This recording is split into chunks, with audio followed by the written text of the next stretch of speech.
রাহুলের মৃত্যু হয়েছে খুব লোকটা ডাউন করুন। যখন আমাকে খবর এলো রাহুলের বিশ্বাস হয়নি যে এটা সত্যি মৃত্যু।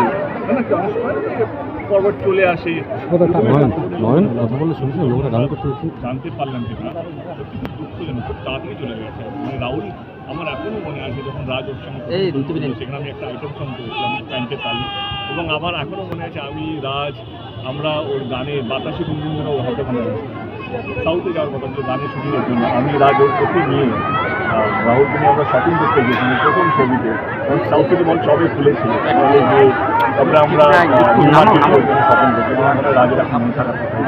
এবং আমারও ওয়ানজার ডেলিভারি চেষ্টা চেঞ্জ করেছি, আমরা মালয়েশিয়ায় শুট কিন্তু মালয়েশিয়ায় শুট করেছি। এবং ওর সঙ্গে আমার এটা বলবো না কি আমার খুব ভালো বন্ধুত্ব ছিল, কিন্তু অ্যাজ এন অ্যাক্টর আমি সেটা থেকে আমার মনে হয় one of the best actor বলিউডের মধ্যে ছিল।